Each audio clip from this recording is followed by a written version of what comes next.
Exact press conference.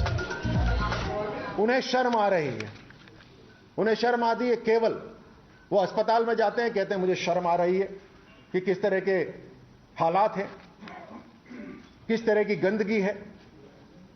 वो कहते हैं कि सड़कें खराब हैं, मुझे शर्म आ रही है। जोधपुर की सड़कें टूटी हुई हैं तो कहते हैं मैं हवाई जहाज से आ गया, सड़कें खराब है, मुझे शर्म आ रही है। शिक्षा के लिए उन्हें शर्म आ रही है। मुझे ये बताइए कि ये लाचारी क्यों हो रही है मुख्यमंत्री की? जब राजनीतिक तोड़ मरोड़ की बात आती है तो शातिरता दिखाई देती है, लेकिन जब जनता के हित की बात होती है तो लाचारी दिखाई देती है। ये जनता के लिए लाचार और सत्ता हासिल करने के लिए षड्यंत्र, शातिरता, ये दिखावा है और कुछ नहीं है। मैं आप सबको बतलाना चाहता हूं, क्योंकि इच्छा नहीं है, राजनीतिक इच्छा नहीं है। जिसके पास पुलिस हो, राजस्थान की पुलिस जिसके पास हो, वो लाचार क्यों हो रहा है? हमारी बहन बेटियां क्यों वहां पर नीलाम हो रही हैं? लगातार लोगों का अपहरण हो रहा है।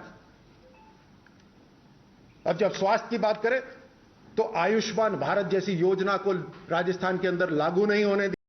इन्होंने अपनी चिरंजीवी योजना खुद ही की चला दी।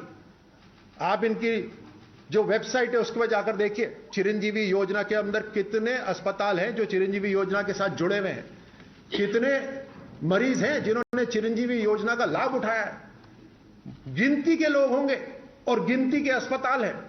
कोई जुड़ना नहीं चाहता चिरंजीवी योजना के, लेकिन अपना नाम ऊपर रखने के लिए कि प्रधानमंत्री मोदी जी का नाम नहीं आ जाए, इसलिए पूरी राजस्थान की जनता को इन्होंने धकेल दिया बिना उपचार के लिए। जब ये खुद कह रहे हैं कि इन्हें शर्म आ रही है अस्पतालों से, तो उसके ऊपर इलाज कौन करेगा? उसके ऊपर कार्रवाई कौन करेगा? राइट टू हेल्थ विधेयक, इन्होंने कहा हम राइट टू हेल्थ विधेयक लेकर आना चाहते हैं, तो फिर किसके दबाव में वो छूट गया? क्यों उन्होंने सेलेक्ट कमेटी को दे दिया? उसके ऊपर कार्रवाई क्यों नहीं हुई? मेडिकल टीचर्स हो, पैरामेडिकल फैकल्टी हो, वैकेंसीज पड़ी हुई हैं, खाली पद पड़े हुए हैं, उनको भरा नहीं जा रहा। उन्होंने शुरू में, अगर आपको याद हो, इन्होंने खूब दावे करे थे शुरू के अंदर कि हमारी प्राथमिकता रहेगी मुफ्त दवाई, मुफ्त उपचार। मुफ्त दवाई का भी आपको पता है कितनी मुफ्त दवाइयों की इन्होंने बात करी और कितनी वाकई में मिल रही है। एक के बाद एक मैं चाहता हूं आप दिखाइए। ये सारे पेपर कटिंग्स है।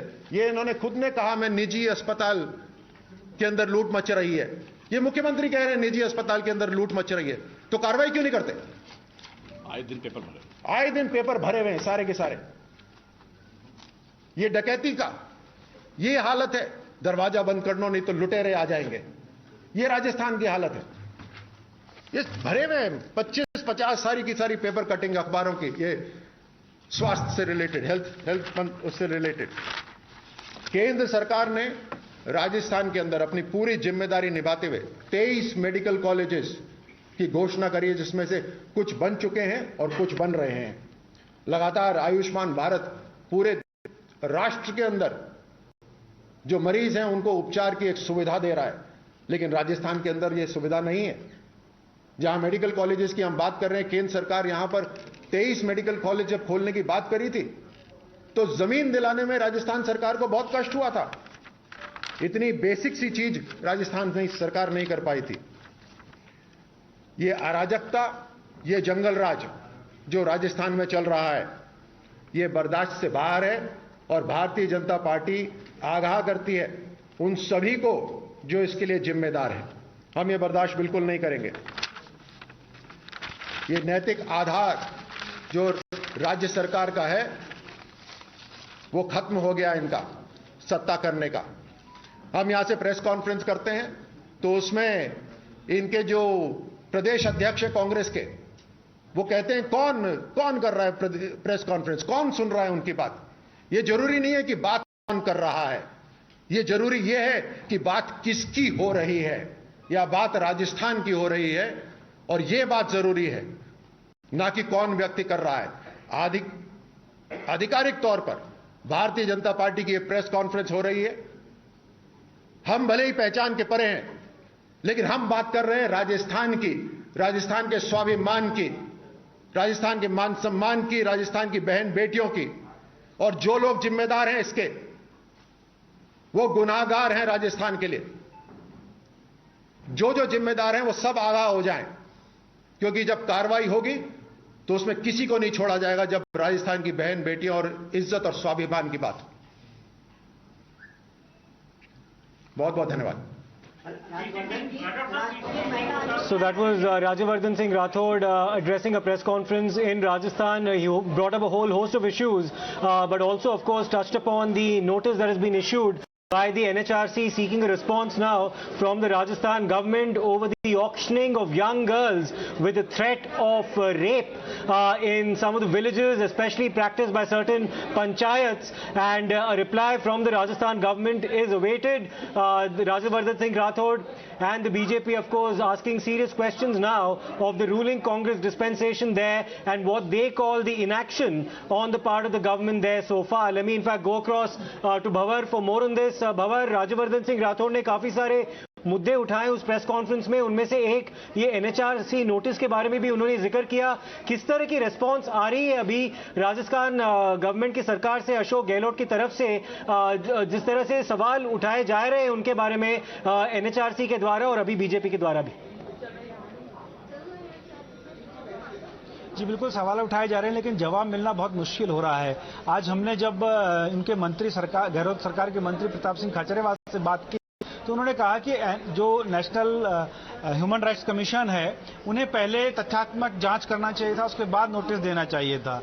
मतलब वही उदासीन रवैया सरकार का जो है वो साफ तौर पर नजर आता है। जब पूरी कहानी निकलकर सामने आती है, बावजूद इसके कि कोई कार्रवाई हो, सिर्फ और सिर्फ उस बात को ढकने की कोशिश की जाती है। जिस तरीके से अलवर के मामले में हुआ, जिस तरीके से अभी भीलवाड़ा के मामले में किया जा रहा है, कुल मिलाकर के लीपापोती करके सिर्फ ये कहा जाता है कि एफआईआर ज्यादा दर्ज होती है इसलिए आंकड़े बढ़ते हैं। यहाँ ये कहा जाता है कि महिलाएं सुरक्षित हैं, हमारी गुड गवर्नेंस चल रही है, लेकिन गुड गवर्नेंस की तस्वीर क्या है ये पूरा देश देख रहा है। सवाल के घेरों में सरकार खड़ी है, बावजूद इसके है कि जवाब है कि बनता नहीं है।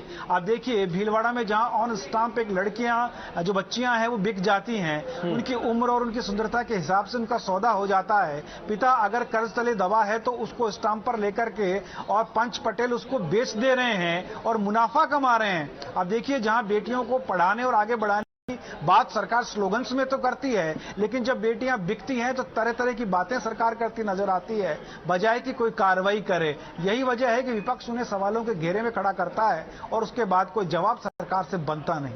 बिल्कुल, एक ऋषभ से भी सवाल ले लेता हूं। ऋषभ, कांग्रेस पार्टी ये कहती थी यूपी इलेक्शंस के दौरान लड़की हूं, लड़ सकती हूं, लेकिन जब राजस्थान के बारे में बात उठती है और इस तरह के सवाल किए जाते हैं एनएचआरसी के द्वारा, अभी तक तो अशोक गहलोत की सरकार से कोई एक कैटेगोरिकल रिप्लाई अभी तक आया नहीं है। Definitely, if you see Siddharth, Gehlot government hasn't replied even a word on this issue. This is a horrific issue that has come to light. NHRC has written. I was talking to DCW chairperson as well, Swati Maliwal, who has on social media reacted on this story as well. She's saying that a media house brought this issue to light. A media house would not have access to all the districts of Rajasthan, and hence only 6 districts have come to light as of now. This rot can go much deeper from now. Rajasthan government has been very silent on this, yes. And we saw Rajyavardhan Singh Rathod just accusing the government of being silent and ignoring this issue while playing politics within the Congress party. Absolutely, so definitely, the very least that the Rajasthan government can do, Rishabh, like you rightly said, is to respond to the suo motu notice that has been sent on the part of the NHRC and acknowledge what happened, or actually provide proof as to what exactly is happening in the villages of the state. We'll slip into a short break. We'll come back with more on the other side. Stay tuned.